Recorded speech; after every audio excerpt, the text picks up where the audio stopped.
ஏற்பட்டிருக்கிற புதிய ஆட்சி ஒரு மாற்றத்தை கொண்டு வரும் என்று எல்லோரும் எதிர்பார்த்தோம். ஆனால் இன்றைக்கு இந்த ஒரு மாதத்தில் நடந்த நிகழ்வுகளையெல்லாம் பார்க்கும்போது மிகப்பெரிய ஏமாற்றம்தான் மிஞ்சுகிறது. நாளொரு மேனியும் பொழுதொரும் வண்ணமுமாக பாலியல் வன்கொடுமைகள், கொலை, கொள்ளை, 3 வயது சிறுமியிலிருந்து 80 வயது பெண்கள் வரைக்கும் அத்தனை பேர் இன்றைக்கு பாதிக்கப்பட்டிருக்கிறார்கள். இது தொடர்ந்து நடந்து கொண்டிருக்கிறது. எங்களுக்கு 6 மாத கால அவகாசம் வேண்டும் என்று இவர்கள் சொல்கிறார்கள். அது நிர்வாகத்துக்காக 6 மாத கால அவகாசம் தரலாம். ஆனால் நாளொரு மேனியும் இன்னைக்கு கொலை, கொள்ளை, கற்பழிப்பு என்கிற இந்த விஷயம் நடந்து கொண்டிருக்கிறதை, சட்ட ஒழுங்கு பிரச்சனையை இதற்கு எப்படி நாம் அவகாசம் தர முடியும்? இதை தடுத்து நிறுத்த வேண்டியது புதிய அரசினுடைய மிக முக்கியமான வேலையாகும். அதை விட்டுவிட்டு அவர்கள் மற்ற வேலைகளை எல்லாம் பார்த்து கொண்டிருக்கிறார்கள். எல்லோரும் ஒரு பயிற்சி எடுத்து கொண்டிருக்கிறார்கள்.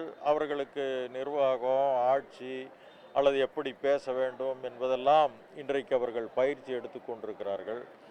ஆனாலும் நம்மை பொறுத்தளவு கடந்த 5 ஆண்டுகளாக திராவிட முன்னேற்ற கழகம் தமிழகத்துக்கு தந்தது ஒரு மிகப்பெரிய பொற்கால ஆட்சியை அவர்கள் கொடுத்திருக்கிறார்கள். அவர்கள் கொண்டு வந்த தொழிற்சாலைகள், கட்டிய பாலங்கள், திறக்கப்பட்ட மருத்துவமனைகள், திறக்கப்பட்ட நூலகங்கள், இவைகளெல்லாம் பார்த்தா ஒரு பிரமிப்புக்கு உள்ளாகிறது. கடந்த காலத்தில் முத்தமிழறிஞர் கலைஞர் எப்படி தமிழகத்தை ஒரு சிற்பியாக இருந்து செதுக்கினாரோ அதை விட மிக சிறப்பாக இன்றைக்கு நம்முடைய தளபதி அவர்கள் தமிழ்நாட்டில் அத்துணை இது செய்தார்.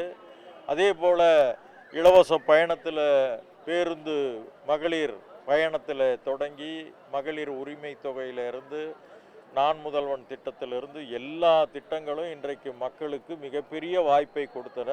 வரலாற்றில் முதல் முறையாக ஏறத்தாழ 300க்கும் மேற்பட்ட பட்டியலின மக்கள் வெளிநாட்டிலே சென்று படித்து கொண்டிருக்கிறார்கள் என்று அறியும் போது அது இன்னும் ரொம்ப சிறப்பான விஷயம். ஆனால் குறைந்தபட்சம் கடந்த கால ஆட்சியினுடைய திட்டங்களை இப்பொழுது இருக்கிற இந்த தாவேக அரசு நீடிக்குமா அல்லது அதை நிறுத்துமா என்பதே இன்றைக்கு ஐயப்பாடாக இருந்து கொண்டிருக்கிறது.